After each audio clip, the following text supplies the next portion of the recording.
Hey everyone, thank you for joining in our second session with Professor James Avranetakis. Today's session is going to be working with my panel. You probably all know James quite a lot, and you may have seen the last week's video.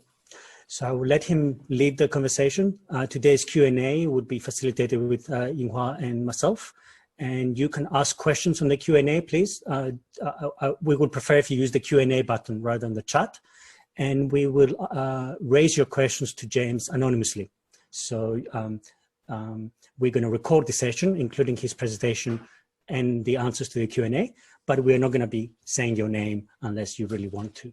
So thank you so much. I'm going to mute myself and stop my video. And over to you, James.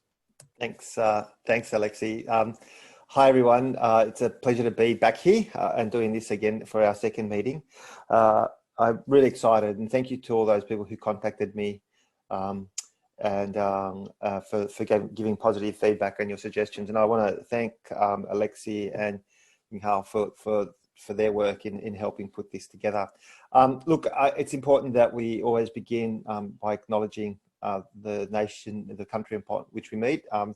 I'm still living near Parramatta at the ride, and here we have the Walla medical people and of the Eora Nation, which is and Western Sydney has this proud history of being part of a very valuable network across the Eora Nation in our different campuses. What I want to do, I just want to remind everyone why we're meeting, and just very quickly, just to remind everyone that supervision and experiencing your PhD or your research journey, could be a master's or a PhD journey, is a very important. It's a journey, but a lot of your supervisors, we don't get trained very well to be supervisors. We rarely receive information, and so what happens is we learn how we've learned, and we pick up good habits and bad habits. And you, as candidates, you're not taught to be a candidate. You just sort of jump in there and you look and you learn, and there's a culture. And so part of this is for us to help you understand the culture and how to take advantage of your journey. So today I really want to, and then I want to remind you of the rules, which is, I will answer questions honestly. I'll be brutal. Today we're going to be answering questions through Yinghao and Alexei on the Q&A function, and I will answer them as honestly as I can. And for those who spoke to me one-on-one last week, I think you found that I was honest in my responses when you raised certain concerns and issues. So let's begin. So let's today I really want to talk about managing your panel. And the panel is this is one of those ones that always get asked about. How do I manage my panel? What happens if I have issues with my panel, and so on.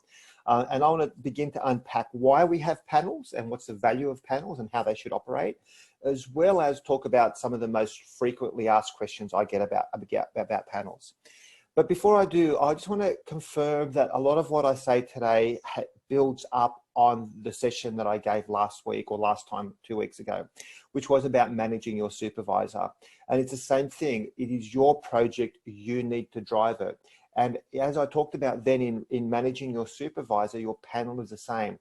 It's about managing your panel leading up to meetings. It's about managing your panel during meetings, and it's about managing your panel after meetings. It's about managing the whole process over the life of your PhD, and you need to manage that. You need to drive those relationships. So it's just a reminder that this will very much build on that. And if you haven't seen that presentation, then I suggest you go back and you go back and have a look at it. So look, 5 things I want you to know about panel supervision, okay? And I will say that it's only been the last, say, 10 years where PhD students and master students have been managed by a panel. Before that, it was very much a one-on-one relationship, but that's changed, and now that is seen as being best practice. So let's begin with why I need a panel. And I'll say that Western Sydney, like other institutions around the country, insist on having a panel, not a single supervisor. And this is important because it ensures that you have continuity during your PhD journey, during your research journey. Something can happen between, something can happen to your supervisor. They may want to take a sabbatical. What happens during that 6 months? They may leave the university. What happens to your research then? They may become unwell. And then need to take some time off. So you will need somebody else to be able to step in and help manage your research journey. So having a panel is very important. The second thing is that as a university and as a sort of sector, we want to make sure that you're not just relying on one gatekeeper to facilitate your learning journey, that you should have multiple people being part of that, and that if you do, if there are any problems that do arise with your primary supervisor, there are other people that can step in and assist you. And they're the two main reasons. Now, a panel usually consists of between 2 and 4 members, usually 3. I find 3 the ideal number, but other panels I know have had 5 supervisors, and I know people that have great panels with only 2 supervisors. So it's really will depend on you, your project, and how your primary supervisor likes to operate, and that's something you should have a conversation with them. So in saying that, what makes a good panel? What is it that makes a good panel? As you can see here, we have people that look very happy. And so how do we make sure that the learning journey is a happy one?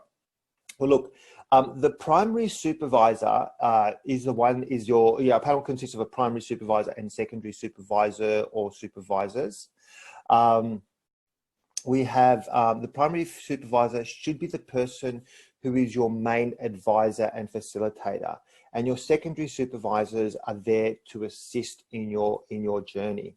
And that's important that I say that it's usually one person. Now, the level of hierarchy that emerges here will depend on the project, the student, and the panel makeup. There's no one line that everything's exactly the same. So your secondary supervisors may consist of people who have very different disciplinary knowledge to your primary supervisor, and it may also people that have different methodological knowledge that with the primary supervisors. Now I've seen a couple of hands raised. Okay, so all right, cool. So we'll do that with Alexi. Is that all good, Alexi? We're still happy to keep on doing that. There's no need to stop. Yep. Sorry, you're muted, man. Yeah, go for it. Thank you. Okay, keep on going. Yep. Okay, great. All right. So your different panel members will probably bring different skills to you. Now, there's also the situation where I've been in where you have the primary supervisor is the best person with the knowledge and the disciplinary knowledge, but may not have experience in supervising a lot of PhD students. And so you may then have an additional panel member who is one that's had a lot of experience in managing people through from the beginning to completion. And so that's the other part of it. So what makes a good panel varies, but it should have people with, you should have the main supervisor who is the most expert in that area, and then other people to support your journey. Sometimes it's based on disciplinary knowledge, sometimes it's based on methodology, sorry, and sometimes it's based on experience. Now, what's important to know is that different panel members will play different roles, and this is really important. And this is from I got this table I've got the link down there from the University of South Australia, and it says, look, even different co-supervisors sometimes play different roles. So, for example, your primary supervisor will be the main person who helps drive your research, and then your co-supervisor can be people that also have quite a bit of that knowledge that's helping you along your way. But then sometimes you might have someone who can almost be thought of as an associate supervisor, who is also a co-supervisor, but in this situation they describe as associate supervisor, where they may only have a very small piece of, say, methodology that you may come to them. So, for example, if I was supervising you and I was your main supervisor and you were researching, say, attitudes to political engagement, you might be using you might want to be using some data analysis using big data sets. Now, I know nothing about that, and then I might have someone like Alexi who has a lot of knowledge in this area to come along, even though he may not have a lot of knowledge about the sort of the area about political attitudes, he'll have a lot of knowledge in the method that you want to follow. So it will vary. Now, some of you may also have industry-linked advisors or supervisors, and that's also really, really important to have industry-linked supervisors if you're undertaking, say, an industry-funded project. It keeps the industry partner connected. Now, at Western Sydney, we do require our partners to abide by all the policies that the university supervisors abides by. So that's really important to know. Now, this quote's a really interesting one. So this, a supervision panel is not one that's always one of equals in the way it's structured, right? It varies depending, and this will depend again on your supervisor, and it will depend on the project that you're managing. And so sometimes you will have a very what they call a pyramid structure, and that's what my next quote's about. Sometimes you'll have a pyramid structure whereby the main supervisor is sort of the key person you work with, and the other people that are there more support you. Sometimes it's a flatter structure. So I know from my own experience in the most recent supervision I did, and there was a student of mine who graduated recently. He's an academic at the university, Dan and I, there was 2 people co-supervising, and we had a very flat structure. Every time we'd meet, the 3 of us would meet together. We would always agree together, and we'd always have a very, very sort of a 3-way discussion.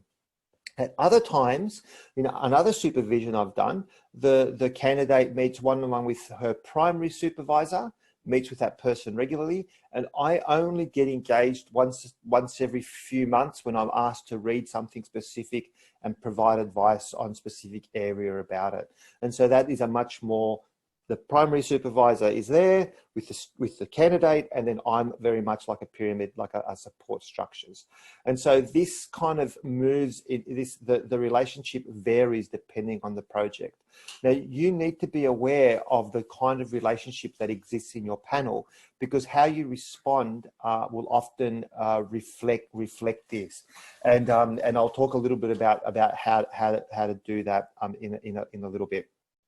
Okay. So some of you will have already have a panel. It would have already been constructed. But for those of you who don't have a panel, then I would very much think about constructing a panel to, in consultation with your primary supervisor. You should be talking to your supervisor if you want to, even if you've got a panel of 2 people, you might feel that you want an additional person in there. You can add people to your panel. You can change panel members, and I'll talk about that in a little bit. And the way to do that is to identify people that you think will add value to your research journey. And again, this could be someone that has a specific discipline expertise.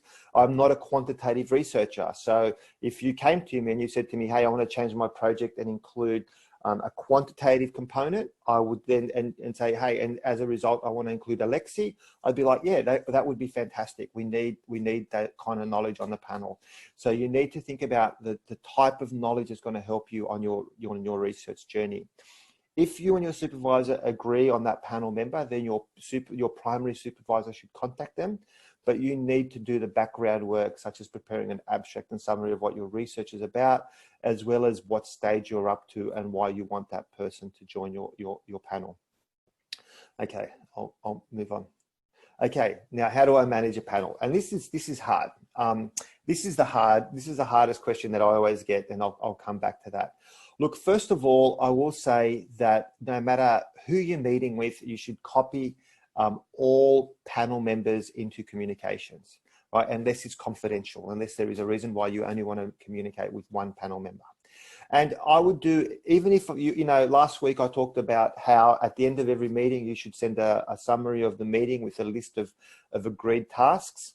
Well, I would at the end of every meeting, even if you meet with only one panel member, when you email the rest of the panel, you should, when you email a summary of that meeting, you should email all panel members, right? So for example, if me and Alexia were your supervisors, but you only met with me, and you're sending me an email saying, summarizing our discussion and the agreed tasks, then you should copy in Alexi, so Alexi also knows what's going on. Now he may not read everything, he may not read every email that you send, but there is a record, there is a clear record, and then he can file it, and you can, and then he can file it and come back to it later. It's also there where you can actually raise issues, such as you can turn around and say, hey, you know, Alexi, James also asked if you can review, if you can just spend a few minutes recommending some, you know, some additional readings in this area.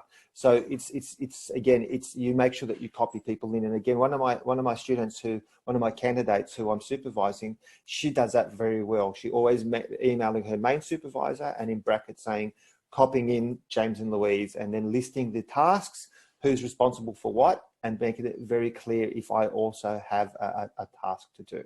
That's one of the key things to be mindful of, is that communication and making sure that they're included. But as I said, follow the same rules as last time. Okay, if you're going to meet with all your panel, then you should make sure that all your panel are aware of the, you know, are prepared for the meeting, that you've set up these dates, that you've planned things in their head, you've set an agenda, that you've distributed, you know, any background reading or anything, any work that you want feedback on, and also that you you list who's responsible for what. Look, the other thing to say that's really important is that even though you're more likely to meet with your regular supervisor, your primary supervisor more regularly, then the other thing to say is that sometimes you can see your primary supervisors as well, one-on-one. There's no reason why you can't seek meetings for them one-on-one with very specific reasons. So for example, again, if I was your primary supervisor and Alexi was your secondary supervisor and you want to talk to him about the method, then there's no reason why you can't email Alexi and say, dear Alexi, it'd be great if we could put an hour aside next week before I begin my method, just to confirm that I have all the processes set in place. These are the times, I'm flexible. When are you available? So it would be, that's the kind of thing you can also do. So so that way, you know, you're also driving that relationship. Look, there was another situation where I was a secondary supervisor on a panel of 3, and the reason I was in that panel, to be honest with you, was to keep the student sane, because the student was a little bit stressful, and I would just meet with them every now and again, and we would just talk broad strategy, like how they're progressing and you know, and how they were feeling. And so that relationship, we would meet once every 3 months just for a coffee, one-on-one, just to check in with that person. So again, I had a very different role. My role was almost as a sort of more of a guiding advisor, and I gave, you know, the academic input I gave was probably minimal. It was more the strategic and the guiding principle, you know, input that I gave, because I was the most senior supervisor on that panel. So even though I had a small role, my role was one where was valued by the candidate. So again, it varies quite significantly depending on the relationship that you have. Okay. And then the last point I want to make is how frequently should you meet with a panel? Now, it depends on the project and the phase of your project. I would say that the ideal number of meetings with your primary supervisor would be, you know, as I said last time, every 2 to 4 weeks, and this will vary depending on the phase of the project. And, you know, at some point, if you're, you know, leading up to something like your confirmation of candidature, you might meet a little bit more frequently. If you're in the middle of doing all your field work and it's just about gathering data and gathering information and you feel that you need to get to it, you'll meet less frequently. And with your entire panel, you should try and meet 2 to 4 times a year. So I would say every 3 months should be a minimum where you try and get the whole panel together. Now, again, reiterating what I said, you know, there are situations, for example, my wife is doing her PhD, and every time she meets with her panel, there's only two other panel members, there's only 2 panel members. Every time they meet together. They're always, the 3 of them always get together for a chat. There are other times, such as the example, you know, in the example that I talked about before, we never meet as a panel. The primary supervisor and the other secondary supervisor meet with the candidate frequently, and I meet infrequently, and I never actually meet. It's just because of the timing and the way that it's structured. I only meet infrequently, once every, say, 3 months. I meet with the candidate to discuss specific aspects of her progress. So it really does depend.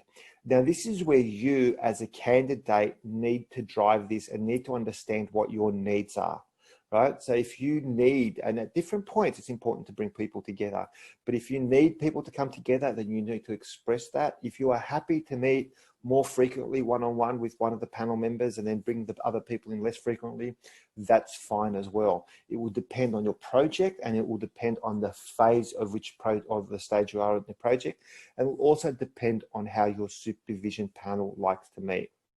So, Alexi, should I leave it there now, and should we take the poll? Yeah, this is amazing. So we already have more attendees than registered. Okay. We're over 55. So I have a poll that basically asks, what would be your biggest challenge in working with your panel? And if people can please answer it, you can answer more than one. And we will share the answers, and then James can talk through them along with the 5 that he has in his mind as the biggest challenge. So why don't we just do this for a few minutes and then come back.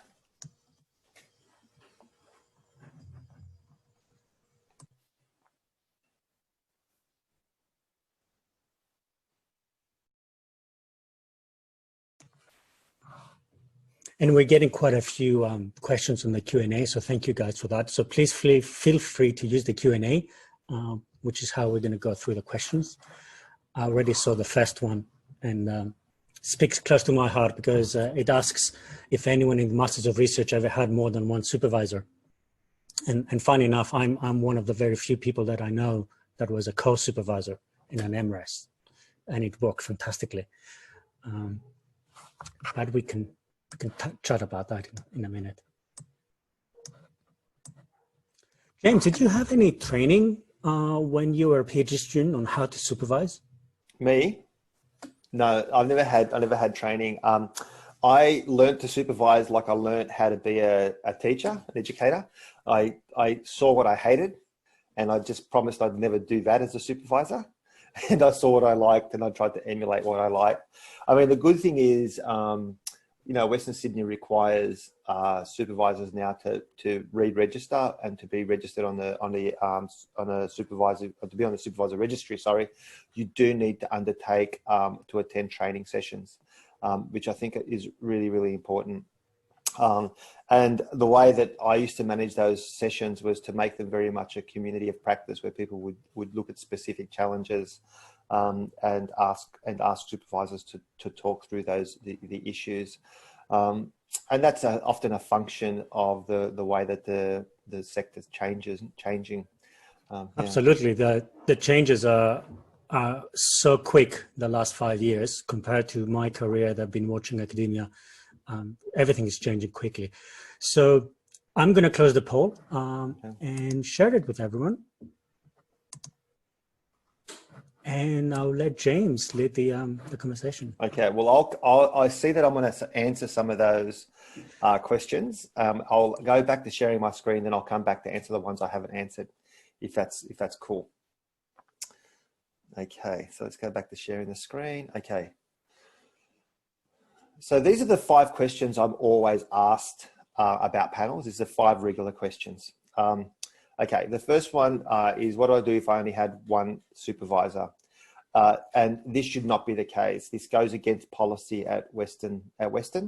And if you are in a situation where you only have one supervisor, or you have never seen your other supervisors, for example, you've got 2 supervisors and you don't even know who that person is, that second supervisor is, which has happened as well, then you need to raise it with your supervisor. And if you don't feel comfortable raising it with your supervisor, you raise it with the equivalent of the HDR director or the Associate Dean Research, and also all the graduate research school. You should never, ever be in a situation where there is only one supervisor. That is unacceptable to the university. And like I said, goes against policy, and there'd be no university in Australia now that accepts that to be the case. And I would strongly suggest that you you do something about that. Okay, should I change panel members? This is one I often get asked. Okay, there's two answers to this that are really important. The first answer is yes. It is important to change panel members if the direction of your thesis changes. So I'll give you an example. I was supervising a student, this is a few years ago, and her research area was religious activism. Okay, and what she was interested to know is about how religious communities, specifically Buddhist communities, became politically active and campaigned for social change. Okay, so there was two parts of that: how Buddhist communities form, and two, how they campaigned for social change. I was a member of that panel because my research area is around politics, political engagement, and social change. Now, after she completed her confirmation of candidature, the panel agreed that the thesis was too broad in its focus, and that we would make it about forming communities, about forming religious communities, and that activism would no longer play a role. It was agreed then that I was no longer valuable as a member of that community. I could not, of that panel, I would not be the right person. So she needed to attract a supervisor that either understood Buddhism, that was a main role of her first supervisor, her primary supervisor, but then also about how communities form and the philosophy of communities coming together. That was not me. And so I was happy to peel off as a supervisor and let another supervisor join the panel. And this happens. There is nothing wrong with saying to your primary supervisor, hey, we need someone. I'm no longer going to do that quantitative research, so I no longer feel that, is Alexis still valuable on my panel, right? And I might say, yeah, look, even though his focus is on quantitative research, he's valuable for these reasons. Or I might say, you're right, we don't need that knowledge anymore, and there's nothing wrong with actually changing panel members, okay? And this is really important, right? And this is part of a conversation. And every time I've been asked to leave a panel, and it's happened a few times, I've never taken it personally. I've never felt that I wasn't loved. I've always felt that it was the right thing to do. And there was even recently where I said to the student, my candidate, as I was a secondary panel member, I said, do you think you need to change supervisors, or are you happy with me and this role, right? And that's important because your supervisor, they want to get something out of this relationship as well. It's a mutually beneficial relationship. And so that is fine. The second part of this question is where I will say what you need is to have a very brutally honest assessment of your progress. And what I mean is this. Often people want to change panels if they're not making progress. And the question that I ask you, or if there's conflict with your panel because there's mismatch of expectations, right? So they're the two reasons people say, I want to change my whole panel. I want to change my supervisor and this and that. Now, this could be important because you may feel that your supervisor is not giving you the support you need. You may feel that your supervisor is, not supporting, or as one of the questions asks. If that's the case, then you should discuss the option of changing supervisors with your HDR director or with your associate dean, with the associate dean research. Seek first advice from someone, another student or someone you can trust, and have a discussion with them. That's fine. If that's a situation, if you feel there's a big mismatch and it's not working and it's personality clashes and you're not making progress for whatever reason, and it's because of the relationship you have with your panel is toxic, then you should change. But you should be honest with yourself.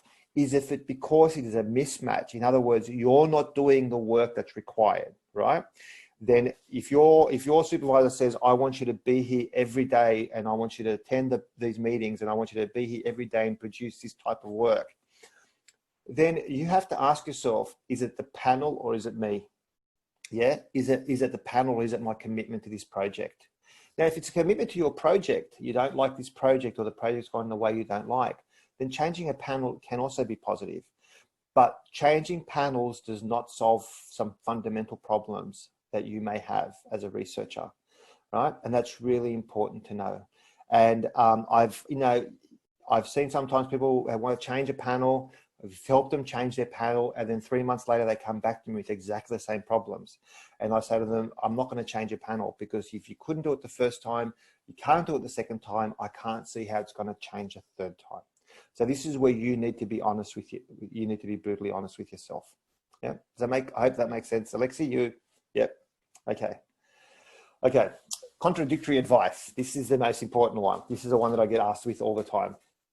Okay. This happens especially across disciplines, but it happens frequently, not because of anything that it's not about you. It's often about supervisors, because academics, you have 5 academics in a room, they'll give you 7 different opinions. You know, academics are always giving different opinions, always looking at things differently.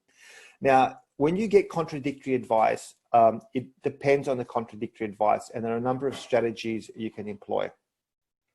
The first thing is to seek a meeting with your supervisors and make sure that you all get on the same page. Now, if you're getting contradictory advice, this is not a problem for you, this is a problem with them, right? So they need to sort it out. So if, again, let's just say me and Alexi were your supervisors, and I'm like, yep, that method's great, do that, get into it.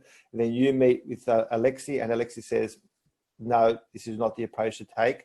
That's contradictory advice. The best thing to do at this point would be to send an email of something like this. Dear James, as you know, I met with Alexi yesterday. While the focus was on sample size, Alexi raised concerns about the entire method I was using. As you can imagine, this is somewhat distressing, and I would like for the 3 of us to meet and discuss. Now, this is something for me and Alexi to sort out, and we would probably talk about it before we would meet you and try and come up with a strategy. Okay. And if I may, James, yep. Alexi is a co-supervisor in this case. Yeah. So he probably has less beef, less risk raising this methodological approach than the primary supervisor has. So my first instinct is to say not to be too stressed when the secondary supervisor raises such a big question. It really is James's or the primary supervisor's problem to fix. Thanks, Alexi. Yeah, and the other what you should not do at this point is go off and change everything without consulting the rest of your panel. And that has happened to me. I had a student, and he met with the primary supervisor. The primary supervisor said, oh, I really think you should be doing this. Just set it as a throwaway line. Or one thing you could do is change methodology, and rather than researching Europe, you could focus on Asia. Anyway, and the student just dropped everything, and 2 months later came back to me with a whole new project. And I'm like, what are you doing? Like, it was a waste of 2 months. So you've got to be careful if you're giving contradictory advice. Don't just follow that contradictory advice. Clear it up with your supervisor. Consult your primary supervisor. Now, there are multiple strategies. Oh, oops. Okay. This slide did not work out, right? Sorry. I'll re-edit this slide. Okay. This is from something I was reading, and that's a link there, and I'll actually send the link as well. I'm so sorry. I cut and pasted it, and I was going to fix it up. I'm not sure. I stuffed it up. Anyway, look, the thing to do is this, right? Is, as I said, seek simultaneous feedback, which was that strategy that I presented before. You can see that. Oops. Hang on, pen color. You can see that here, right? Seek simultaneous feedback, where you email one member and then ask the other member. Serial feedback is another strategy where you can ask the supervisor to make comments directly into a document and then share that around with other supervisors. So, for example, in that situation, you can sit there and ask, you could say something to Alexi like, hey, Alex, could you write me a note, and we can share that amongst all the rest of the panel to get feedback. And there's nothing wrong with asking your supervisor to do that. And third is to seek selective feedback. And that is where you email your primary supervisor and say, hey, every time I meet with Alexi, he really stresses me because he's always telling me to change method. Is it something I should do, or is it something that, is he the right person to be supervising me? So there are different strategies to do this, and I will fix up this slide and share it. I didn't mean to just make it so jumbled. But yeah, does that hopefully those 3 strategies make sense. This is the biggest stress for those students. This is the biggest stress, that advice. So either seek a meeting, bring everyone together, ask the supervisor who's asking you to give you the contradictory advice, to share that advice with everybody else, and then seek selective feedback. Now, the other thing to do is, if you're meeting with your secondary supervisor, say I'm your primary supervisor, and you meet with Alexi, one of the things to do is tell him the type of advice you're looking for. So you might not send him the whole chapter and say, hey, can you read the whole chapter and give me advice? Because your primary supervisor might have already gone through that and given you a lot of details. You might send them the chapter and say, hey, you know, James has already been through the chapter, gave me great feedback. I'm making all the changes. The advice I really seek from you is to see after any specific themes that are missing in the methodology. Is there anything specifically missing from that section? So you can manage by requesting the exact information, information that you need. Yeah, so I'll move on. Again, sorry about the weird slide. Okay. I like this. This is my image. What happens when there's tensions between your supervision panel? So being part of a panel is a learning process for your supervisors as well. And sometimes they won't get along. Sometimes there'll be tensions, there'll be disciplinary tensions, and it may make you feel uncomfortable. Then you need to suggest a solution, or you can look for a solution. Now, there's some times where your supervisor panels may just bicker occasionally, and it may not bother you. If that's the case, as long as you're still getting the supervision that you want, as long as you're still feeling supported, as long as you feel like you're making progress, then let people bicker. I mean, sometimes academics argue, right? I've seen it happen all the time. I have people we said I'm always disagreeing with on our methods. I don't bicker with them, but it doesn't mean that we don't work together. So, but if it's more like Macron and Trump, where they can't stand being in the same room together, and they're often, and you're uncomfortable and you don't want to be there, then you need to start thinking about either changing one of the panel members, or maybe even getting an additional panel member. And that could be having a more senior person to come and join, who can also be part of those meetings to help manage that relationship. If you're uncertain or uncomfortable, see your associate dean research or the HDR supervisor or the appropriate person in your school or institute, and ask them for advice, and just say, look, every time we meet, it's like, and I've seen it happen sometimes. I've been in panels where I've seen the panel members just argue amongst themselves, and that's not a conducive learning journey for most of us. So that does happen, and then you have the right to seek a solution and to ask for them to find a solution. It doesn't have to be confrontational. You don't have to, none of this has to be confrontational. Think about it, just saying, look, hey, I've noticed that this is always happening. What's a solution? Should we get a new panel member? Just ask it. Or if you feel uncomfortable asking your supervisor, then please ask other folk. Okay. Again, panel. Finally, what happens if I disagree with my panel? Look, this is your project, and you should drive it. If you disagree with your panel, then you should tell them, but you should be prepared to explain why. There are times where you will have more knowledge than your panel. Okay, so for example, I'm gonna make this up. It's just an example. Say we have a lot of friends here we have a lot of candidates from Indonesia, and say I was supervising one of those candidates, and I was saying, like, a really good area for you to do your field work is Yogyakarta.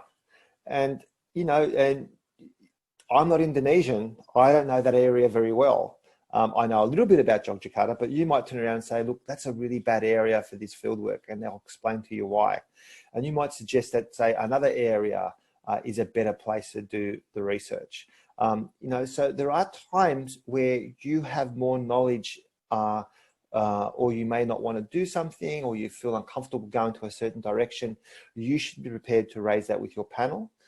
Sometimes as an entire panel, maybe you want to raise it with your primary supervisor first.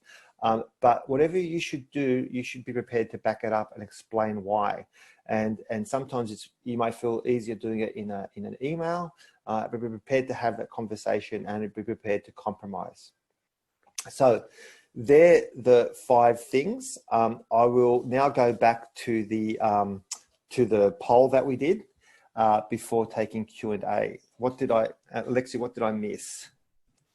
So I just reshared it. Yeah.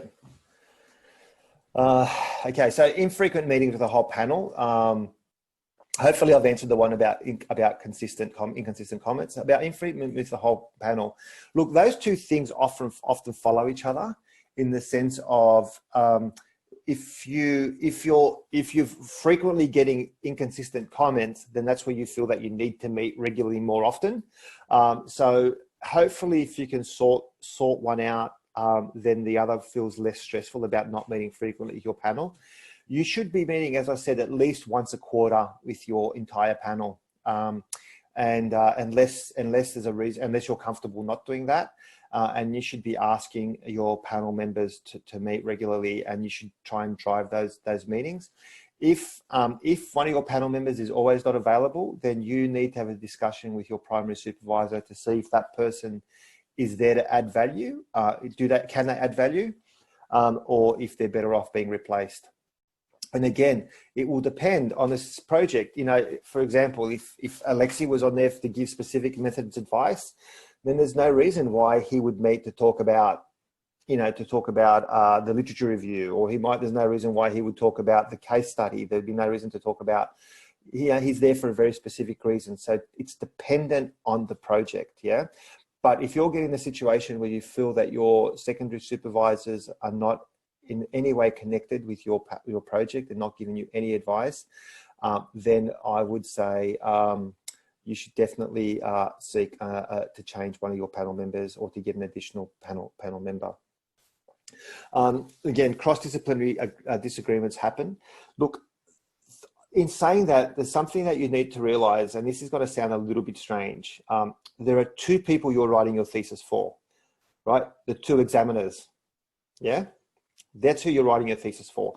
In the short term, you might publish it and it could become an academic bestseller. That means that you sell 10 copies of your book. But in the short term, you need to know who you're publishing for. If you're in a discipline, say you're in sociology, and your co-supervisor is, say, from humanities or from cultural studies, but if your thesis is going to be marked by sociologists, then you need to make sure that you follow those disciplinary guidelines. Yeah, it's the same with everything. Find out if you know who your supervisors are going to be, that's the discipline you prioritize. Right? If you prioritize the sociology discipline, but then get marked by humanities scholars or vice versa, then that is going to create grief for you when it gets examined. Okay, so that's how you should prioritize cross-disciplinary disagreements. Look, prioritizing tasks is like the inconsistent comments. I think, one of the things that you need to do is be very clear on the order you're doing things, keep all panel members informed, and then drive it from there, drive the priorities from there. If you feel one of your priorities, if you get advice that your priorities should change, then your whole panel needs to agree on that. If all of a sudden I sit there and say, hey, drop your case study, I just want you to go back and work on your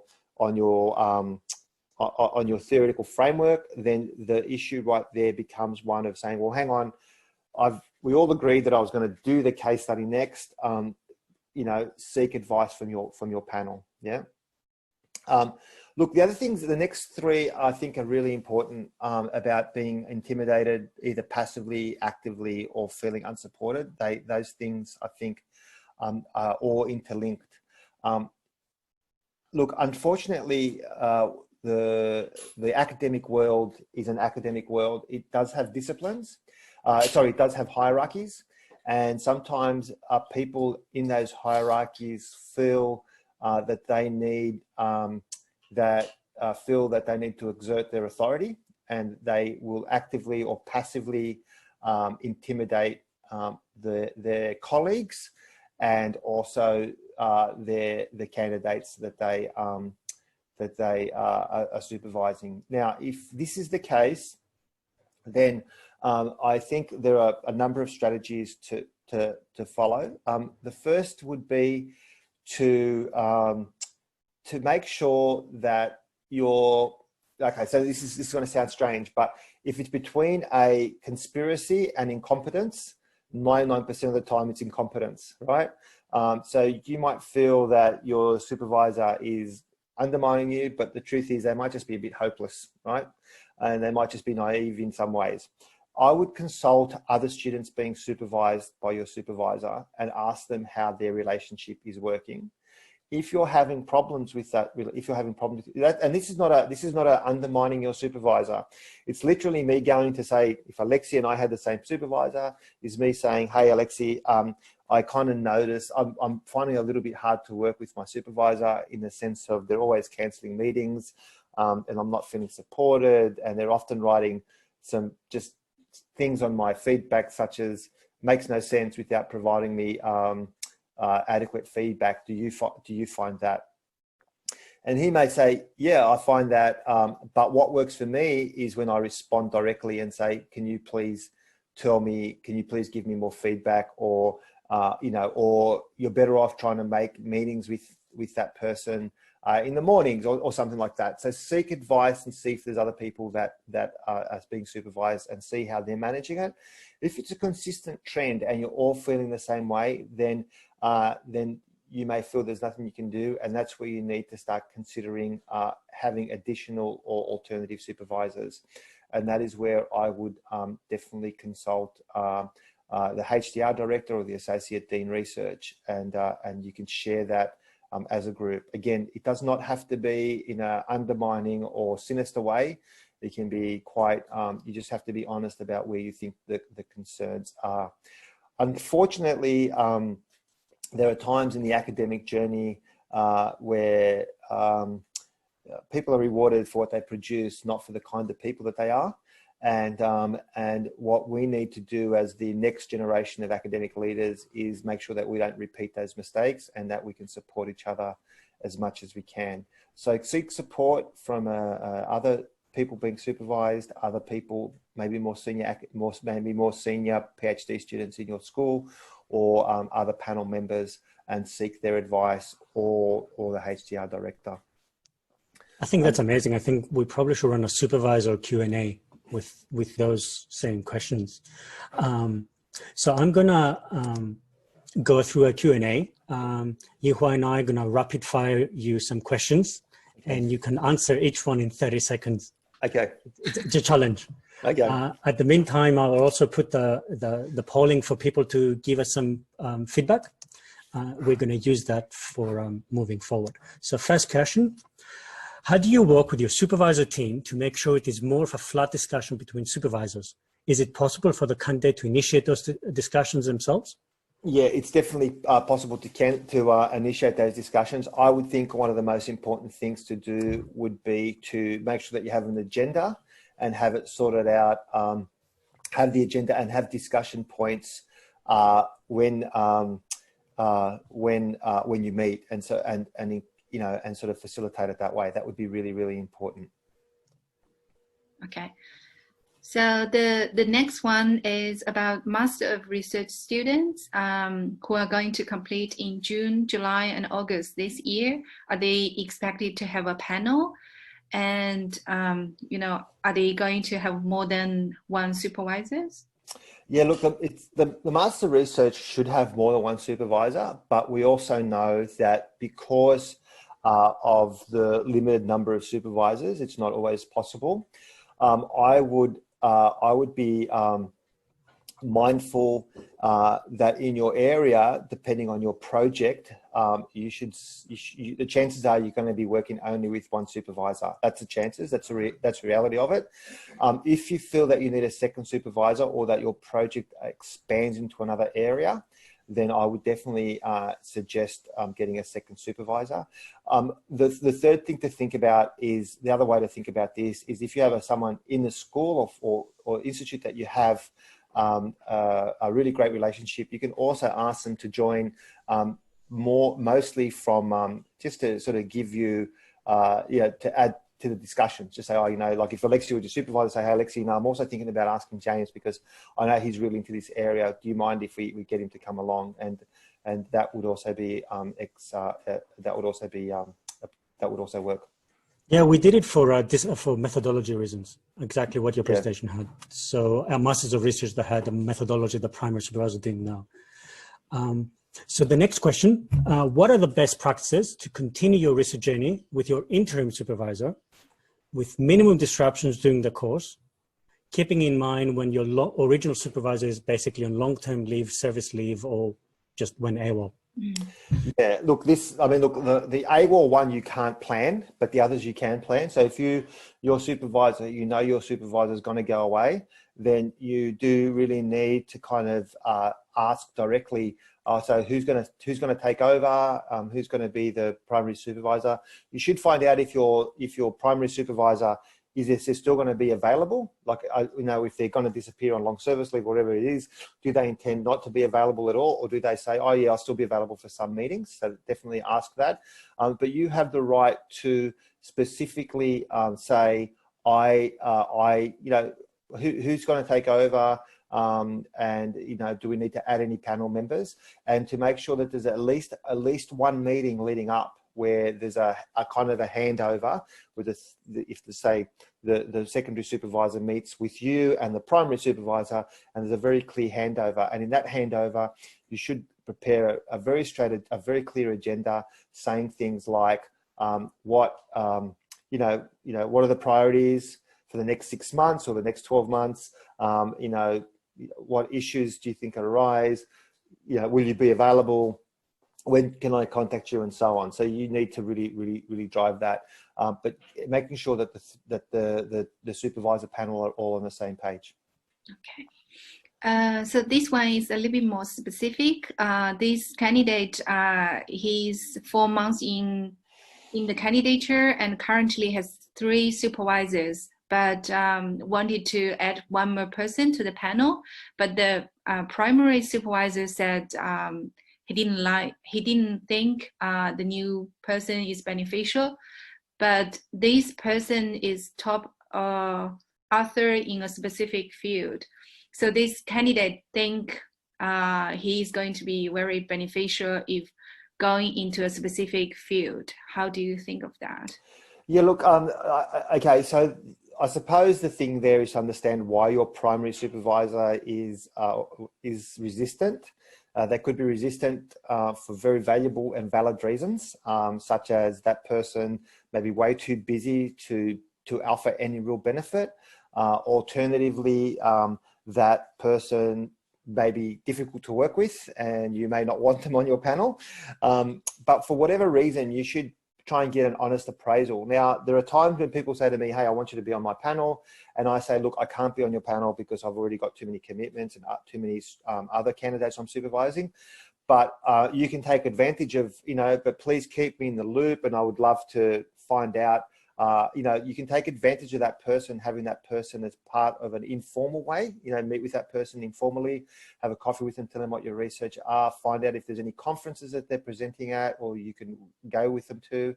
So you might find that that relationship can still be beneficial, but in a more informal way.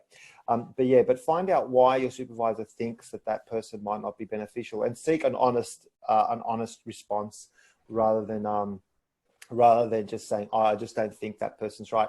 Now, the other thing to think about, the second way to say that, is to then assess at your confirmation of candidature if someone with that expertise would be appropriate.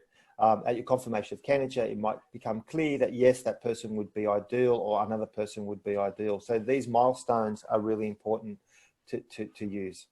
Absolutely. And I think maybe we have it for another topic, but there is a difference between a supervisor and a collaborator. Just because someone can be useful to you or for you, they don't have to be your supervisor. They don't have to be actually responsible for your thesis. They can collaborate. So the next question comes and says, okay, so I actually want to do my PhD not with Western Sydney, but with another university because the supervisor there is amazing. But I want to work with 1 or 2 supervisors from Western Sydney. How can I go about that when the first supervisor is from another uni? Yeah, so look, the first thing is that working across universities is perfectly fine. I've supervised students from other universities and had panel members. In fact, one of my candidates now that I'm a supervisor of the other supervisor is from another university. The problem with that, unfortunately, comes down to recognition of what they call workload. So if you're based at a university over there, so you're based at, say, Queensland University of Technology, and you're there and I'm the supervisor here, I don't get recognised for doing work for you.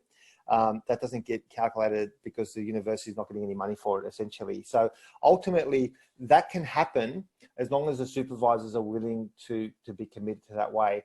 While they may not get recognised for doing the work for it, they will get recognised as a completion, and they will get recognised, and they will be part of that academic journey, and so we'll take advantage of and really will learn. Okay, so the next one is more specific about the second supervisor who is not as active, like take a long time to give comments on chapters. So it's really hard to know in advance if a new supervisor would act differently. Yeah, look, you never know if a supervisor will act differently, and so sometimes it's worth asking around. You know, like if you wanted me to join your panel, one of the best things to do would be to go, hey, you know, go to other students that I've supervised and say to them, hey, what's James like as a supervisor? You know, just ask, right? There's nothing wrong with that. If you have a concern about timelines, about people taking a long time to respond, then there's not a problem with asking this directly. So for example, I would say, hey, Lexi, you know, I've noticed in the last 2 times I've sent you something to read, it's taken a really long time to get information back. Is now a bad time? How can I best take advantage of your supervision, right? So ask, and then Alexi might turn around and say, hey, you know, the problem is that you sent me 2 things, and at both things it's landed in the middle of marking. So maybe the better thing to do is let's come up with an agreed time to send me something, and then I can work around that. So I can then plan to put some time aside to work around that. So again, you can raise these issues, and they don't have to be combative. They don't have to be you know, you're not a good supervisor, you never give me feedback quickly. You know, it can be just, look, hey, when's the best time for me to send you stuff? What's the best way for me to send you stuff? Again, if I look at different students I supervise, some of them, you know, the relationship's different. I'll turn around and I say, the agreement is that they will send me the finished chapter, and I will give them I'll give them feedback on a chapter that's about 90% done.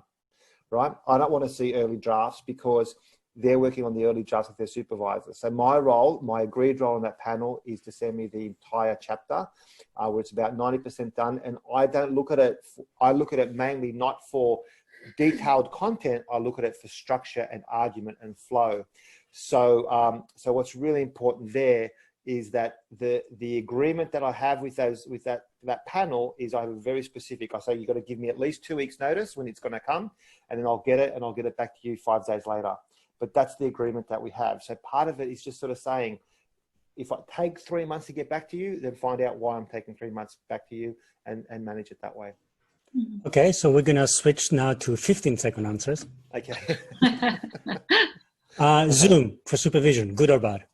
Can be very good, can be very bad. But I think at this situation, Zoom can be good if you can't get everybody in the same room together. Okay, so during the panel meeting, the third supervisor always tried to overtake the discussion. So what is the role of a third supervisor, and how to deal with this kind of situation? Look, if you feel a third supervisor is trying to take over and not providing good information, then A, that person may not be good for the job, so it would not be the right person. So maybe it's time to not have that person as part of the panel. Or B, meet with that supervisor one-on-one and find out if they have specific concerns and what they are, or ask your primary supervisor for advice. I have one that is more of a GRS matter. Oh. So I'm gonna pass on there. There's another one that's, they're all really good, but this one, I have 2 supervisors, one for history research, one for creative exegesis. I don't know if that. Exegesis. Yeah. Exegesis. So we haven't met all together at all because it doesn't seem useful. Do you agree? Ultimately, that will depend on you, right? If you feel that that is working for you and that they feel comfortable that your progress is making, that's not a problem at all. If you feel that you're being given bad advice or misdirected advice or contradictory advice and it's slowing you down, then that's bad. So ultimately, it's up to you. Look, I think maybe getting together even once a year, just for something informal, not a bad thing at all. But if it's working for you, then that's fine. Okay. So this one is more like specific as well. Like, so basically the supervisors are not in the specific field in Islam leadership. So in that kind of specific field, but the principal supervisor is quite good, and she thinks the candidate can do it. So what's the question?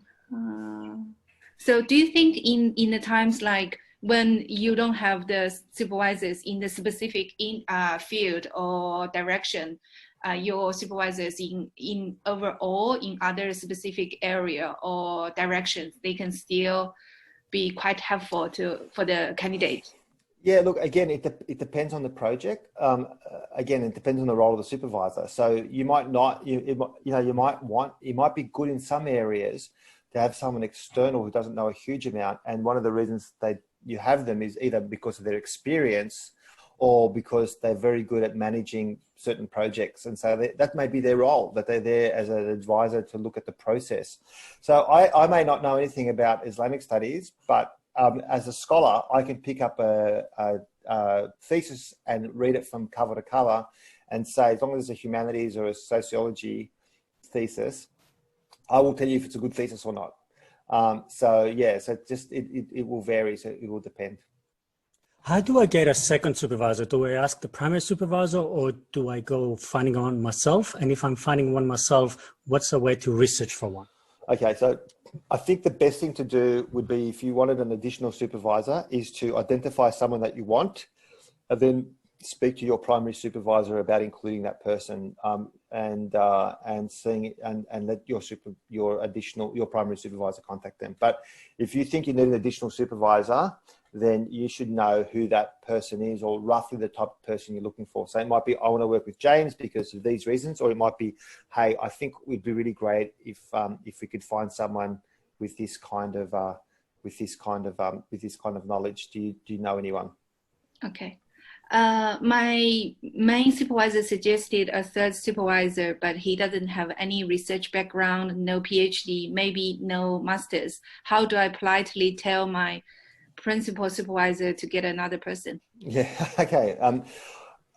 Look, that person couldn't, look, that person, the only reason that person would be included would be if they have the practical skills.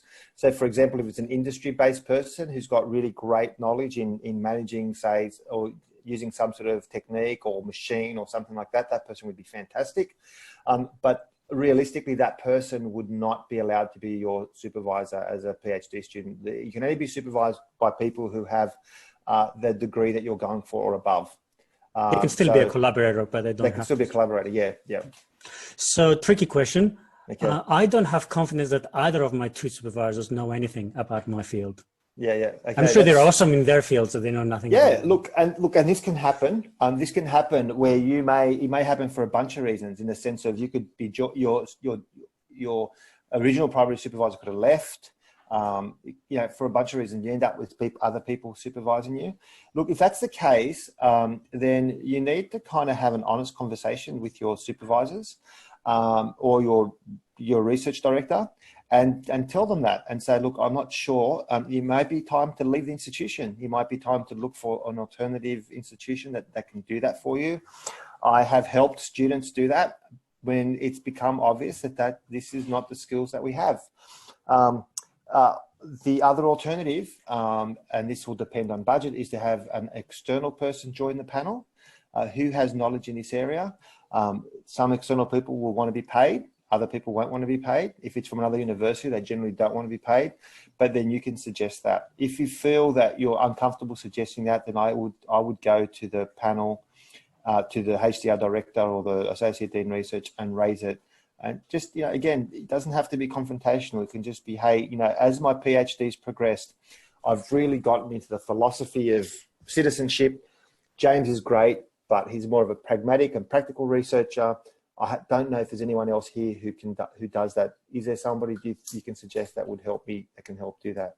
And the GRS is another point of contact if, right. if that supervisor happens to be the Associate Dean of Research or their buddies or something. That's right, yeah. So what can I do if I have some difficulty set up a meeting to get the student compact discussed? Look, I would very much, I would say that this is a fundamental thing that you need to do. And if you're not getting a compact agreed to or discussed, then I would suggest that you raise this with the Associate Dean Research or that GRS. I think it's a really, really valuable thing that you need to do.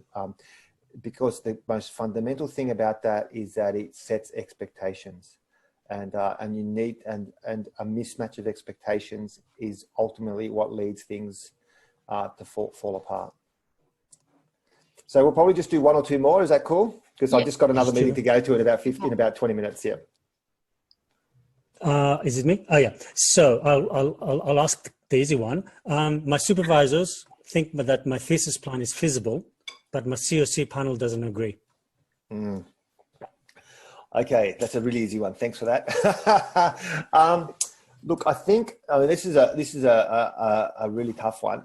This is where I would suggest you find out exactly why your COC panel hasn't agreed. Let's get the information really, really clearly, and then it may be worth seeking some more experienced advice. So, for example, I'm just going to make up some. I'll make up some names here. But for example, there's always people in ICS, for example. There's people like Greg Noble and Megan Watkins who have so much experience that whenever I hit an impasse like that, I would personally go see them as the dean, and I'd sit there and say, hey, I need your advice.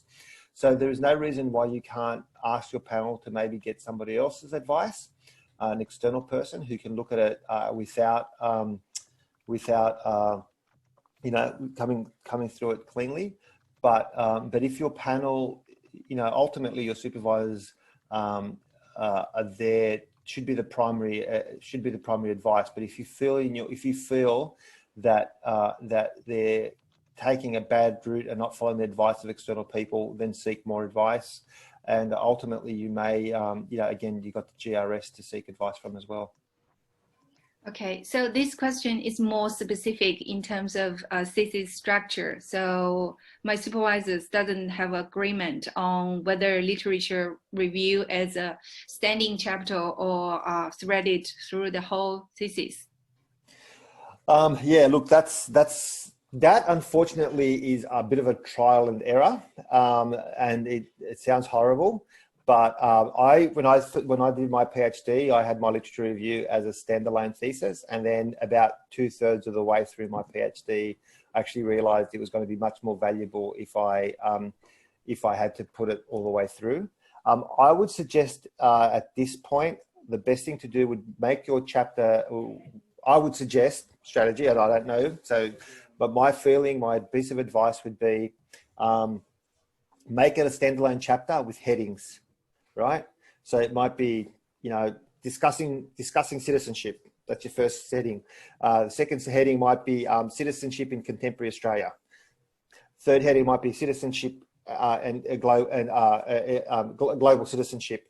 And then if you end up dispersing your literature review throughout the thesis, at least the headings can guide you about which chapters they will go in. So that would be how I would do it. But I think it's probably at this point, depending on the point you are in your thesis, would be the easiest. I would say that would be the safest bit of advice. One last question is, I have a PhD with 2 disciplines, and my supervisor is an expert in the first discipline, but there is no supervisor for the second one, and my primary is refusing or is not able to find one. I don't want to duplicate my work. I don't want to do something that is not innovative. I really want to excel. Shall I withdraw from the PhD and find something else, or what shall I do? No, you don't have to withdraw. I would, again, think about who is going to examine your thesis. And if it's